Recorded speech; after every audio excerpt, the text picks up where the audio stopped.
हाँ जी, very good morning dear students. Thermodynamics में हम कल स्पॉन्टेनिटी के बारे में पढ़ रहे थे और हमने गिब्स हाल्मोल्ट्ज़ इक्वेशन की हेल्प से प्रोसेस की स्पॉन्टेनिटी के बारे में पढ़ा था। हमने पढ़ा था कि डेल्टा जी अगर नेगेटिव हो तो प्रोसेस स्पॉन्टेनियस होता है। तो वहाँ से थ्रेड को पकड़ते हुए हम टेम्परेचर का इफ़ेक्ट भी पढ़ लेते हैं, स्पॉन्टेनिटी के ऊपर टेम्परेचर का क्या इफ़ेक्ट पड़ता है। क्योंकि जो डेल्टा जी है Gibbs Helmholtz equation that is equal to delta H minus T delta S. तो टेम्परेचर का भी कोई रोल होगा। तो आज हम टेम्परेचर का क्या इफ़ेक्ट है स्पॉन्टेनिटी के ऊपर, इसको अंडरस्टैंड करेंगे।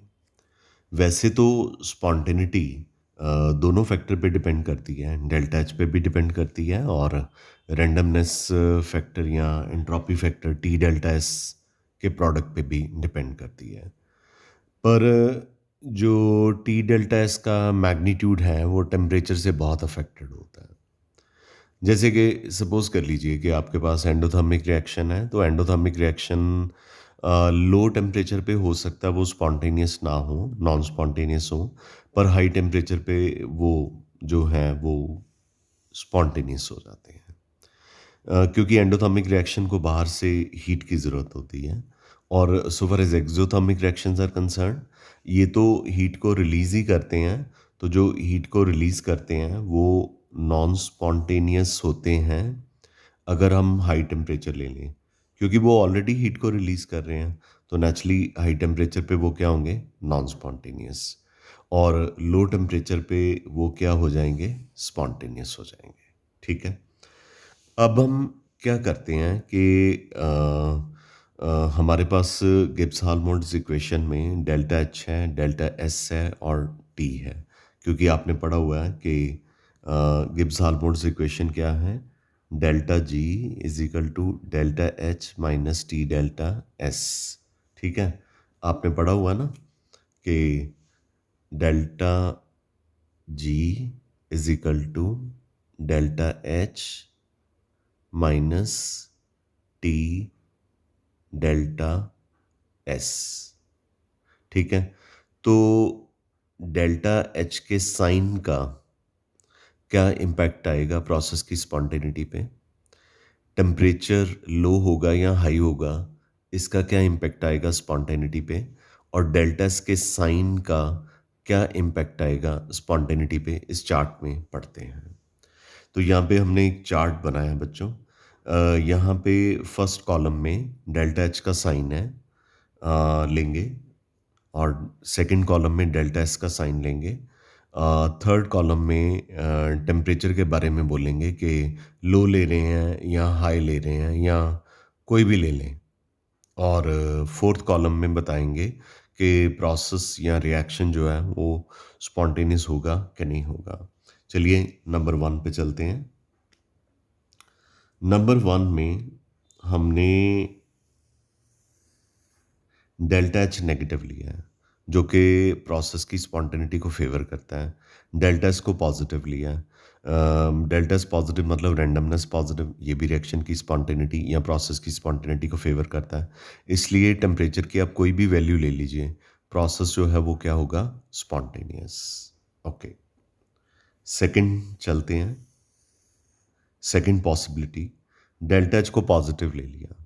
डेल्टा एच को पॉजिटिव लेने का मतलब है कि प्रोसेस की स्पॉन्टेनिटी को ये जो पॉजिटिव साइन है डेल्टा एच का वो फेवर नहीं करता। और डेल्टा एस को नेगेटिव ले लिया, ये भी प्रोसेस की स्पॉन्टेनिटी को फेवर नहीं करता।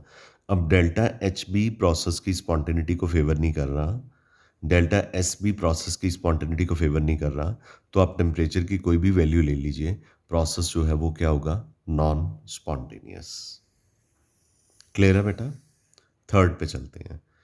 थर्ड में डेल्टा एच नेगेटिव ले रहे हैं, यानी कि ये प्रोसेस की स्पॉन्टेनिटी को फेवर करेगा। डेल्टा एस को नेगेटिव ले रहे हैं, यानी कि ये प्रोसेस की स्पॉन्टेनिटी को फेवर नहीं करेगा। और टेम्परेचर लो ले रहे हैं। टेम्परेचर लो है तो लो टेम्परेचर है और ऊपर से स्पॉन्टेनिटी भी फेवर नहीं कर रही, तो सॉरी रैंडमनेस भी फेवर नहीं कर रही। अगर टेम्परेचर हाई होता तो जो था मे बी शायद प्रोसेस नॉन स्पॉन्टेनियस हो जाता। लो टेम्परेचर है, रिएक्शन में डेल्टा एच नेगेटिव है, यानी एक्सोथर्मिक रिएक्शन है। हमने अभी पढ़ा कि एक्सोथर्मिक रिएक्शन जो है, अगर उनको लो टेम्परेचर पे कैरी आउट किया जाए, क्योंकि वो ऑलरेडी हीट रिलीज कर रहे हैं, तो प्रोसेस क्या हो जाता है? स्पॉन्टेनियस। इसलिए डेल्टा एस यहाँ पे मैटर नहीं कर रहा, रादर डेल्टा एच का साइन नेगेटिव है, टेम्परेचर मैटर कर रहा है। अगर डेल्टा एच नेगेटिव है, यानी कि प्रोसेस से ऑलरेडी एनर्जी या रिएक्शन ऑलरेडी एनर्जी को रिलीज कर रहा है, तो आप लो टेम्परेचर ले लीजिए, तो प्रोसेस क्या हो जाएगा? स्पॉन्टेनियस। आगे फोर्थ पॉसिबिलिटी है, डेल्टा एच नेगेटिव है, डेल्टा एस भी नेगेटिव है, मतलब वही साइन ले लिए जो हमने ऊपर लिए थे, लेकिन टेम्परेचर को लो से हमने क्या कर दिया? हाई। तो exothermic reaction, delta H negative का मतलब रिएक्शन एक्सोथर्मिक है। अगर रिएक्शन एक्सोथर्मिक है और टेम्परेचर आप हाई ले रहे हो, यानी वो ऑलरेडी हीट रिलीज कर रहा है और बाहर से भी आप हीट प्रोवाइड कर रहे हो, तो उस केस में प्रोसेस जो है वो क्या होगा? नॉन स्पॉन्टेनियस होगा। Got it? क्लियर है? ओके।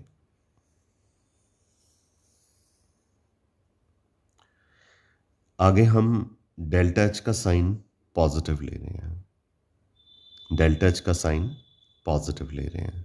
Got it? यानी कि ये प्रोसेस की स्पॉन्टेनिटी को फेवर नहीं कर रहा। डेल्टा एस का साइन पॉजिटिव ले रहे हैं, मतलब ये प्रोसेस की स्पॉन्टेनिटी को फेवर कर रहा है, लेकिन आप टेम्परेचर भी लो ले रहे हो। एक तो endothermic reaction, delta H positive का मतलब endothermic reaction, endothermic reaction low temperature. तो हमने क्या पढ़ा कि एंडोथर्मिक रिएक्शन लो टेम्परेचर पे क्या हो सकता है? Non spontaneous. और रैंडमनेस भी लो टेम्परेचर पे कम होती है। तो आप सेम साइन के साथ टेम्परेचर को हाई ले लो, तो प्रोसेस आपका क्या हो जाएगा? स्पॉन्टेनियस हो जाएगा। आई एम वेरी श्योर कि आपको ये चार्ट अच्छे से क्लियर हो गया होगा। आप इसको बिल्कुल ध्यान से अंडरस्टैंड, मेरी एक बात दोबारा से समझ लीजिए। डेल्टा एच नेगेटिव का मतलब है प्रोसेस एक्सोथर्मिक है। एक्सोथर्मिक रिएक्शन जो है वो लो टेम्परेचर पे स्पॉन्टेनियस होते हैं, ठीक है। और डेल्टा एस पॉजिटिव का मतलब है रेंडमनेस रिएक्शन को या प्रोसेस को फेवर कर रही है। हाँ, जो फर्स्ट टू केसेस हैं, उसमें जैसे फर्स्ट केस है उसमें डेल्टा एच नेगेटिव है, यानी कि प्रोसेस एक्सोथर्मिक है और रेंडमनेस भी फेवर कर रही है। डेल्टा एच नेगेटिव यानी कि एनर्जी फैक्टर भी फेवर कर रहा है, डेल्टा एस पॉजिटिव मतलब कि रेंडमनेस फैक्टर भी फेवर कर रहा है। तो अगर दोनों फैक्टर फेवर कर रहे हैं, तो टेम्परेचर की कोई भी वैल्यू हो, तो प्रोसेस जो है वो क्या होगा? स्पॉन्टेनियस हो जाएगा। गॉट इट बच्चा? आगे सेकंड में मैंने डेल्टा एच को पॉजिटिव लिया है, यानी कि ये प्रोसेस को फेवर नहीं करता। डेल्टा एस को नेगेटिव लिया है, ये भी प्रोसेस को फेवर नहीं करता। अब आप जितना मर्जी बैंड बजा लो, टेम्परेचर लो ले लो, हाई ले लो, कोई भी ले लो, प्रोसेस जो है वो क्या हो जाएगा? नॉन स्पॉन्टेनियस हो जाएगा। आई एम वेरी श्योर कि ये पार्ट आपको अच्छे से क्लियर हो गया होगा, ठीक है। आगे हमने गिब्स हाल्मोल्ट्ज़ इक्वेशन के जो न्यूमेरिकल्स हैं उनको करना है थर्मोडायनेमिक्स में। तो फर्स्ट न्यूमेरिकल है कि एंथैल्पी और एंट्रोपी चेंज एक रिएक्शन का रिस्पेक्टिवली 40.63 किलो जूल पर मोल एंड 108.8 जूल पर केल्विन पर मोल है।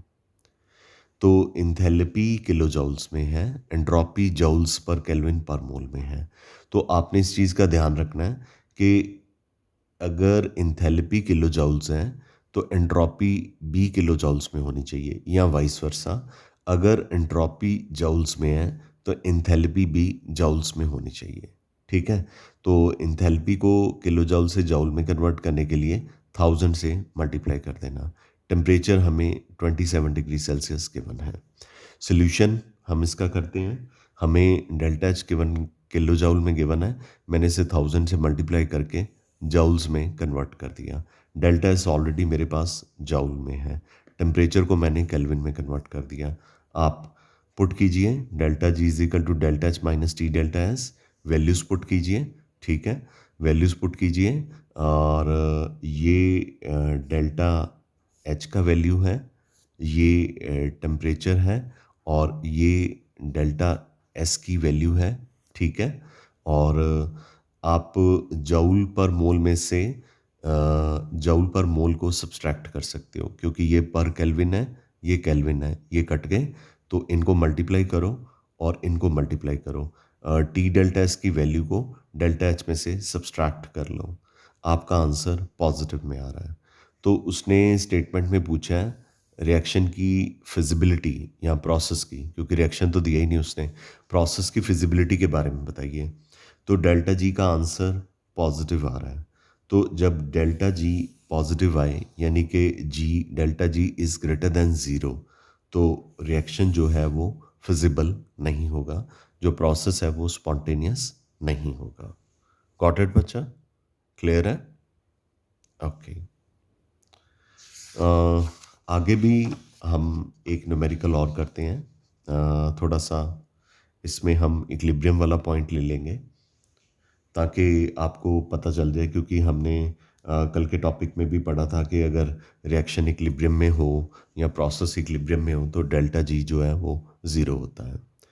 तो 0 डिग्री सेल्सियस में आपको भी पता है कि 0 डिग्री सेल्सियस में वाटर और आइस इक्विलिब्रियम में होते हैं, यानी कि जितनी आइस, जिस स्पीड से आइस वाटर में कन्वर्ट हो रही होती है उसी स्पीड से वाटर फ्रीज होके आइस में कन्वर्ट हो रहा होता है, ये इक्विलिब्रियम होता है। तो ऐसा लगता है कि रिएक्शन रुका हुआ है, लेकिन रिएक्शन रुका नहीं होता। जितनी ही आइस, वाटर सॉलिड वाटर में कन्वर्ट हो रही होती है उतना ही वाटर जो है वो लिक्विड जो है वो आइस में कन्वर्ट हो रहा होता है, और इस तरह की स्टेट को इक्विलिब्रियम कहते हैं। और इक्विलिब्रियम उन्होंने तो नहीं स्टेटमेंट में दिया, मैं इक्विलिब्रियम का साइन यहाँ पे बना देता हूँ। दो एरो होते हैं और रिवर्स डायरेक्शन में होते हैं, एक फॉरवर्ड रिएक्शन होता है, एक बैकवर्ड रिएक्शन होता है। ये जो एरो आगे वाला है ये फॉरवर्ड रिएक्शन है, जो पीछे वाला है बैकवर्ड रिएक्शन है। क्योंकि इक्विलिब्रियम चैप्टर अभी सीक्वेंशियल ऑर्डर में आया नहीं ना, हम सीक्वेंस में पढ़ रहे हैं ना, चैप्टर 1 2 3 4 5 लाइक दैट। तो इक्विलिब्रियम जो है वो अभी आपने पढ़ा नहीं है चैप्टर, तो इसलिए मैंने आपको बता दिया कि इक्विलिब्रियम में फॉरवर्ड और बैकवर्ड रिएक्शन की स्पीड जो है इक्वल होती है। तो हमें लगता है कि रिएक्शन रुका हुआ है, लेकिन रिएक्शन रुका नहीं होता। जितनी रिएक्टेंट प्रोडक्ट में कन्वर्ट हो रही होती है उतना ही प्रोडक्ट रिएक्टेंट में कन्वर्ट हो रहा होता है। डेल्टा एच किलो जूल में गिवन है और डेल्टा एस और डेल्टा जी कैलकुलेट करना है। तो डेल्टा जी तो कैलकुलेट करने की हमें कोई ज़रूरत ही नहीं है, बिकॉज ऑफ द रीज़न कि उसने कहा कि इक्विलिब्रियम है और इक्विलिब्रियम में डेल्टा जी क्या होता है, ज़ीरो होता है। तो delta G is equal to zero is equal to delta H minus T delta S. तो उसने कहा कि आप एंट्रोपी फाइंड आउट कीजिए, डेल्टा जी तो मैंने लिख ही दिया। तो delta G is equal to zero is equal to delta H minus T delta S. तो टी डेल्टा एस को आप इस तरफ ले जाइए, ये पॉजिटिव हो जाएगा, T delta S is equal to delta H. अब आपने डेल्टा एस फाइंड आउट करना है, टी को डेल्टा एच के नीचे ले जाइए। डेल्टा एच हमारे पास किलो जूल में है, 1000 से मल्टीप्लाई करके जूल में कन्वर्ट कर लिया। टेम्परेचर हमारे पास 0 डिग्री सेल्सियस है, 273 ऐड किया, केल्विन में कन्वर्ट हो गया, ठीक है जी। तो डेल्टा एच निकालना है, डेल्टा एच का वैल्यू जूल पर मोल में है, टेम्परेचर केल्विन में है, इसकी कटिंग कीजिए 21.98 आ जाएगा, केल्विन ऊपर चला जाएगा तो क्या आ जाएगा, जूल पर केल्विन पर mole. This is going to be your answer. I am very sure कि आपको ये सेकंड न्यूमेरिकल जो है वो क्लियर हो गया होगा। क्लियर है बच्चा? आगे चलते हैं थर्ड न्यूमेरिकल पे। तो थर्ड न्यूमेरिकल में कहा गया है कि एक प्रोसेस है जिसमें डेल्टा एच जो है 178 किलो जूल है, ठीक है। डेल्टा एच की वैल्यू दे दी, डेल्टा एस की वैल्यू जॉल्स में दे दी। ये बड़ा कंफ्यूजन वाला पॉइंट होता है बच्चों के लिए।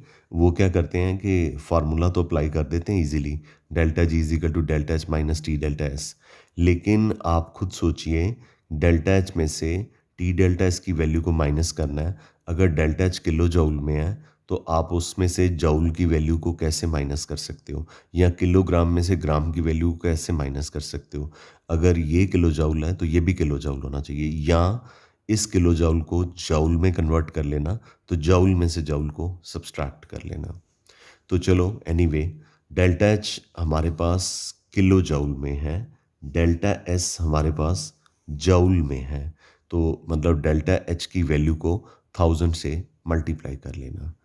तो what is minimum temperature, temperature निकालना है एट विच, जिस टेम्परेचर पे प्रोसेस जो है स्पॉन्टेनियस हो जाए, और अज्यूम करें कि टेम्परेचर के साथ डेल्टा एच और डेल्टा एस की वैल्यू वेरी ना करे।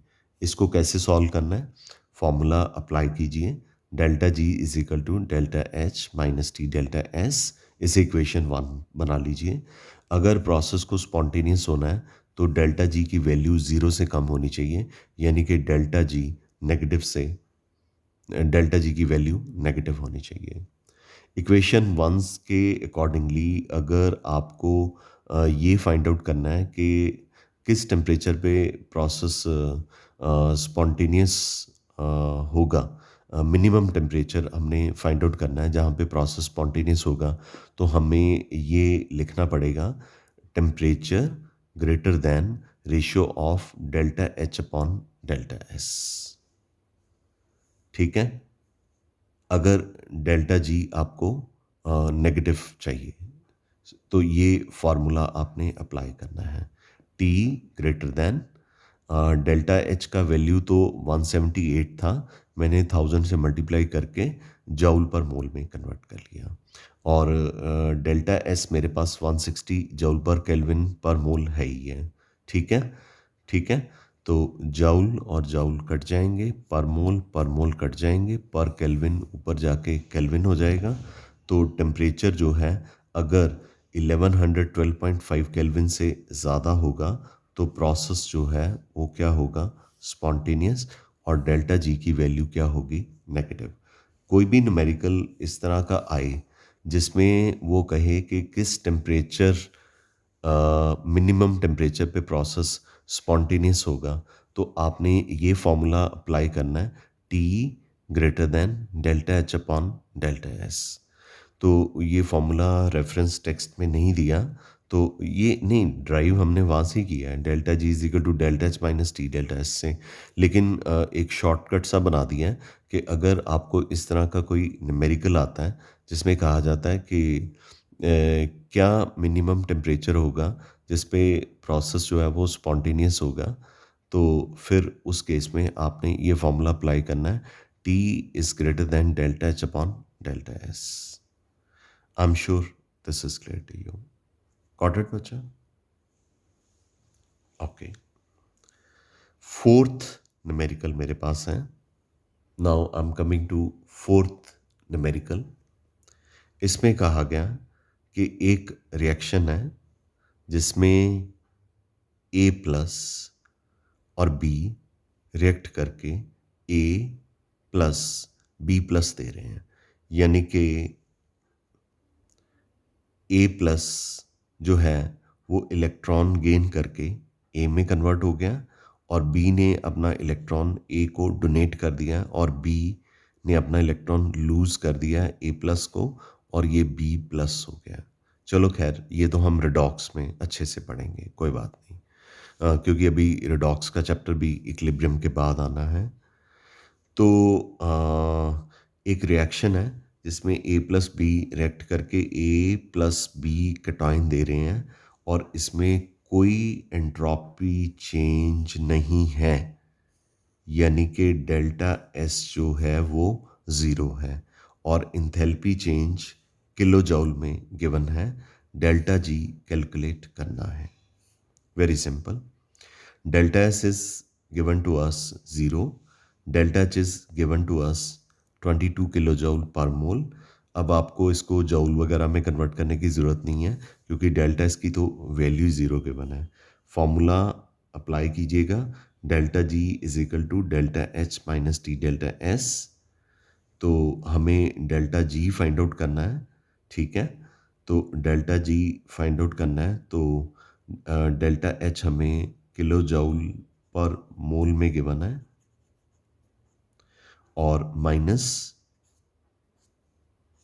T delta S T into zero, क्योंकि डेल्टा एस क्या है? ज़ीरो। तो 22 किलो जूल पर मोल में से ज़ीरो को माइनस करेंगे तो 22 किलो जूल पर मोल ही आएगा। ऑफ कोर्स ये पॉजिटिव आ रहा है, और जो प्रोसेस है वो नॉन स्पॉन्टेनियस है। पूछा नहीं उसने, लेकिन आपकी बेटर अंडरस्टैंडिंग के लिए मैं आपको बता रहा हूँ कि जो प्रोसेस है वो क्या है? नॉन स्पॉन्टेनियस है। क्लियर है? तो ये आपने न्यूमेरिकल जो है सॉल्व तो करने ही हैं, तो ये इसके अलावा रेफरेंस बुक से आपने न्यूमेरिकल जो है वो करने हैं, और ये मैं आपको एक 4 न्यूमेरिकल्स की स्टेटमेंट, अनसॉल्व्ड न्यूमेरिकल्स जो है वो भेज रहा हूँ। 1, 2, 3, 4, ठीक है? ये 4 न्यूमेरिकल, और इनके आंसर भी I am sending to you, ठीक है? आपने इनको अपना दिमाग इस्तेमाल करके सॉल्व करना है, ठीक है? ये सिर्फ नॉर्मली स्टूडेंट्स क्या करते हैं, जो मैं सॉल्व्ड न्यूमेरिकल्स भेजता हूँ वही होमवर्क में करके भेज देते हैं। आपने ऐसा नहीं करना। सॉल्व्ड न्यूमेरिकल अगर मैंने आपको 4 करवाए हैं, 4 मैंने अनसॉल्व्ड भी दिए हैं, ये तो करने ही हैं। साथ में जो रेफरेंस बुक आपको लगवाई हुई है, उसमें भी 12-13 न्यूमेरिकल्स हैं अनसॉल्व्ड एक्सरसाइज में, वो भी आपने करने हैं। इसलिए मैं अगला टॉपिक आपको नहीं कराऊँगा आज, और अगला नेक्स्ट टॉपिक करने का मतलब उसके भी फिर न्यूमेरिकल हैं। फिर और टॉपिक कराता हूँ, उसके भी न्यूमेरिकल हैं। Thermodynamics is like this only. So I'll finish my lecture today here only, because you have lot of numericals to do, and of course it's like an assignment for you. Got it? So thank you very much, bacha. We call it a day. Love you all. See you tomorrow. Have a nice day.